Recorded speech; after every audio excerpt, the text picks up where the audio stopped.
Là, les gars, c'est un peu l'arroseur arrosé, hein. Ah là, le Real Madrid, ah, c'est finito là. Et salam le monde, c'est Hakim Bamsi, j'espère que vous allez bien les amis. On se retrouve évidemment pour revenir sur cette rencontre entre le Real Madrid et l'Atlético de Madrid. Oui, au lendemain de ce match, un petit retour à froid. Mais voilà, c'est un match évidemment que j'ai suivi. Je me suis dit que voilà, j'avais envie de revenir dessus. Et surtout parce qu'il va y avoir un bon suivi, hein, parce que derrière, le Real Madrid va jouer contre Manchester City en Ligue des Champions. Ça va être voilà, une grosse opposition évidemment, même si Manchester City est en difficulté de son côté. Mais voilà, ça reste quand même un classique, j'ai envie de dire, de cette Ligue des Champions, hein, depuis quelques temps, puisqu'on est sur, je crois, une cinquième confrontation de suite en Ligue des Champions. Donc voilà, c'est un match évidemment qu'on va suivre ce mardi. Donc ça se jouera à 21h. On débriefera de tout ça ensemble évidemment, les amis. Et voilà, donc ce match face à l'Atlético de Madrid. Avant de revenir en détail, les gars, n'hésitez pas comme d'habitude à lâcher un maximum de likes et surtout à vous abonner en activant cette fucking cloche. Je compte sur vous les frérots et n'hésitez pas aussi à commenter juste sous la vidéo. Donc les frérots, ce match donc entre le Real Madrid et l'Atlético, un but partout, match qui s'est joué évidemment au Santiago Bernabéu.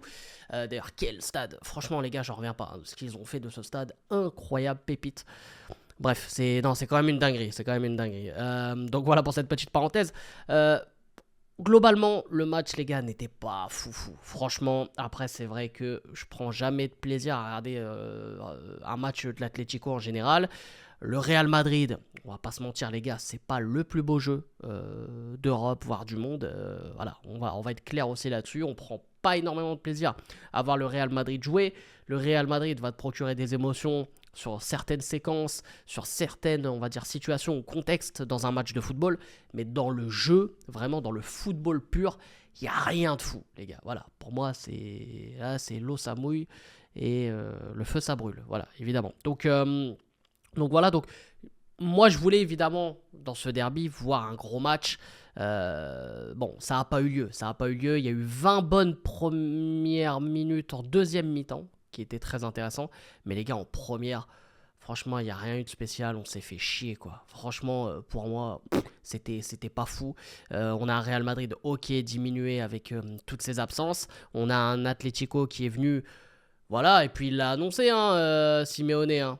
Hein, il l'a annoncé, hein. Il a dit qu'il allait mettre le bus. Bah, en effet, il a mis le bus, il a mis l'arrière-bus, il a mis l'arrêt du bus aussi. Il a tout mis concernant le bus, il a tout mis. Voilà. Donc, bon, il n'y a pas eu de surprise. On savait qu'on allait pas voir un très très grand match au final. Donc, voilà, les gars, première mi-temps, j'ai trouvé quand même assez moyen du Real Madrid. Voilà, le Real Madrid n'a pas proposé grand-chose. J'ai trouvé un Vinicius qui était complètement à côté de ses pompes. Voilà, Vinicius, de toute façon, depuis quelques temps, c'est très très compliqué. J'ai l'impression que le fait qu'il n'ait pas eu le ballon d'or, bah là, il l'a pas encore digéré totalement. Bon, en tout cas, c'est l'impression que ça me donne. Mbappé qui, de temps en temps, propose des choses, mais il n'y a pas de réussite au bout. Donc, au final, voilà, on reste sur un échec. Rodrigo a tenté des choses et c'était un peu plus concret, mais voilà, t'as eu très peu de frappes. T'as eu très très peu de frappes. C'est dommage quoi. Surtout quand t'as un bloc bas en face de toi, euh, principalement c'est de tenter des frappes de loin. Pourquoi? Pour que ce bloc monte et que ce bloc bas ne soit plus aussi bas. Et ça va demander justement aux joueurs de l'Atlético de devoir presser et d'aller sur le tireur en question. Et moi, pour moi, l'arme principale dans ce match, ce qui aurait dû être l'arme principale, c'est Valverde. Valverde à 30 mètres, qui tente une fois ou deux, et à un moment donné, le bloc va monter et va laisser des espaces derrière pour des Mbappé, des Rodrigo, des Vinicius. Et ça n'a pas été le cas.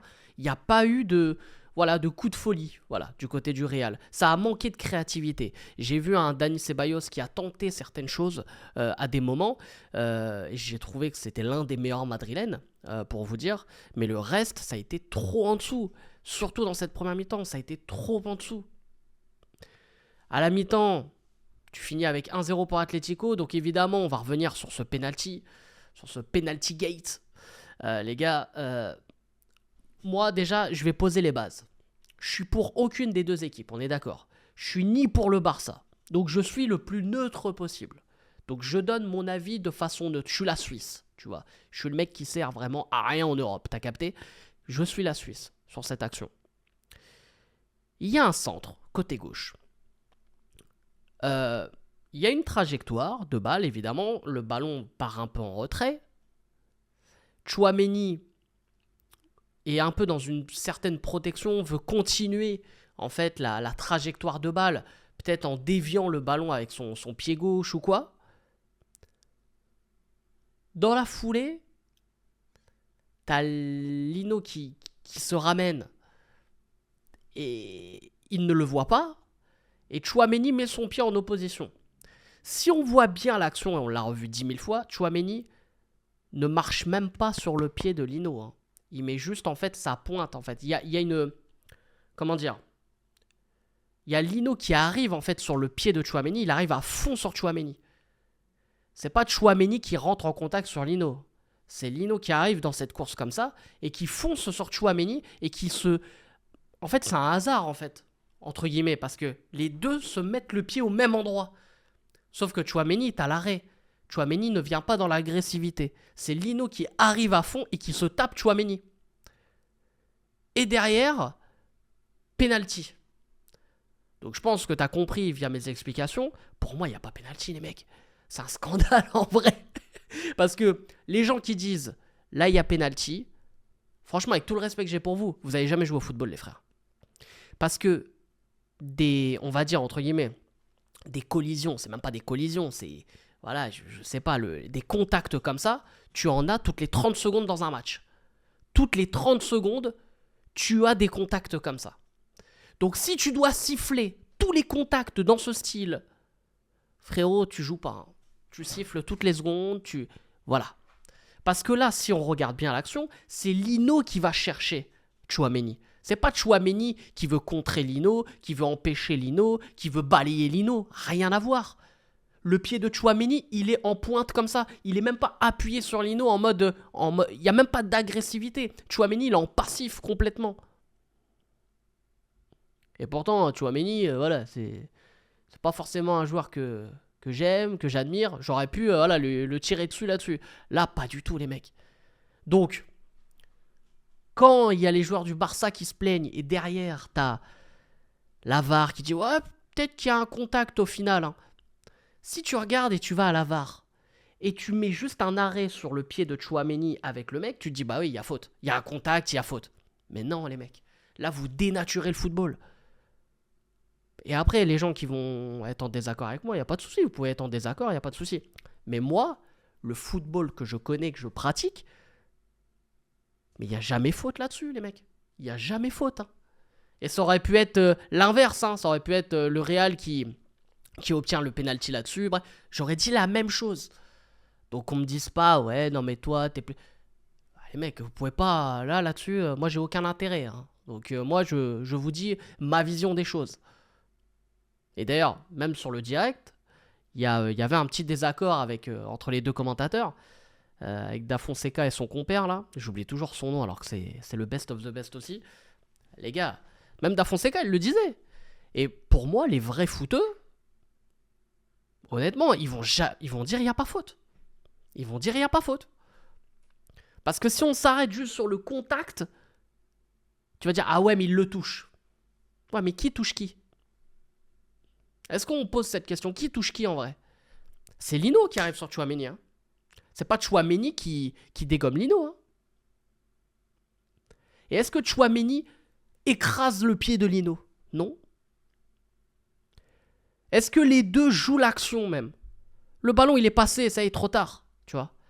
Et c'est pas une faute volontaire. Alors on va me dire ouais mais dans ce cas-là, dans une surface de réparation, tu mets une claque à un joueur, même si le ballon il est de l'autre côté, bon bah il y a pas faute. Non les gars, on parle d'une faute volontaire là. S'il y a une faute volontaire, évidemment, s'il y a un crachat, s'il y a une insulte, penalty, bim, il n'y a pas de souci, si ça se passe dans la surface. Mais là, sur l'action même, il n'y a pas penalty, les mecs. Moi, bon, voilà, après, moi, c'est mon avis, les gars, vous faites votre propre avis, bien sûr. Voilà, moi, j'ai donné mon avis. Donc, il y a la mi-temps, l'Atlético mène 1-0, donc penalty transformé par Julián Alvarez. Belle Panenka, il fallait oser, évidemment. Voilà pour le le Spider-Man de l'Atlético. Début de deuxième mi-temps, bien plus intéressant globalement, comme je l'ai dit tout à l'heure un peu en intro. Et le Real était déjà plus conquérant avec Rodrigo.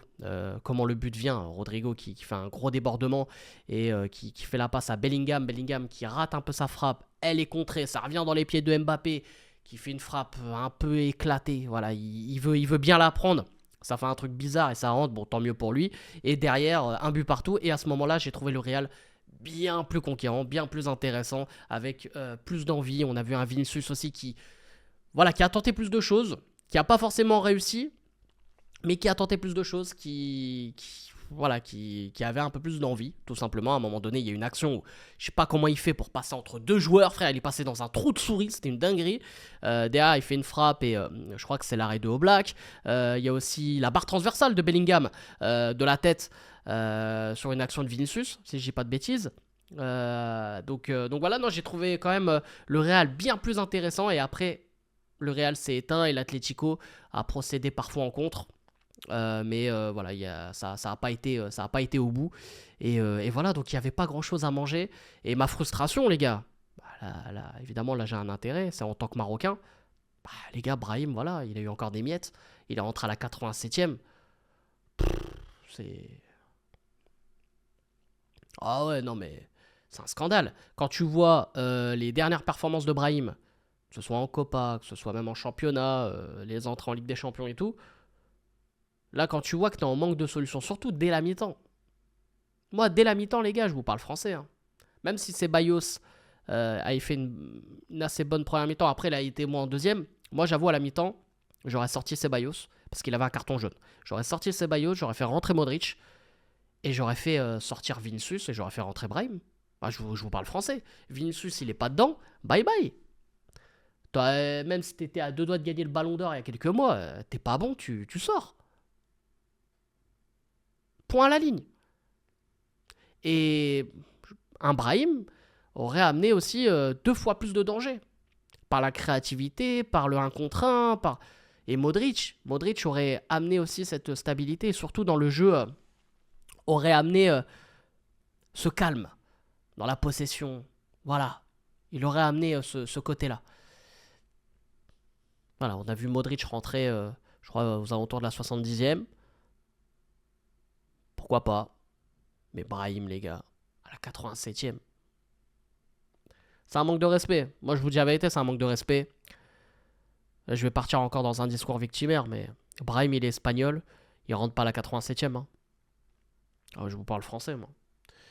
Je vous parle français. Franchement, c'est fatigant. J'ai envie de voir un Brahim ailleurs maintenant. Ça sert à rien au Real. Ça sert à rien. Il sera toujours dans l'ombre. Même à l'époque où Mbappé était zéro, Brahim, il jouait à peine. Alors t'imagines, il faut qu'il fasse quoi Brahim pour qu'il joue? Non, c'est de la frustration les mecs, c'est de la frustration. Bref, en tout cas moi les gars, voilà mon avis sur cette rencontre. On verra évidemment ce que ça va donner contre Manchester City. On va suivre ça de près, ne vous inquiétez pas. Et voilà, en tout cas sur ce, les amis, comme d'habitude, n'hésitez pas à lâcher un maximum de likes et surtout à vous abonner en activant cette fucking cloche. Et vous me dites en commentaire vos avis sur cette rencontre entre le Real Madrid et l'Atlético de Madrid. Sur ce, c'était Hakim pas possible. Je vous aime, je vous laisse. Et bien sûr les frérots, Dima Maghreb et allez le foot.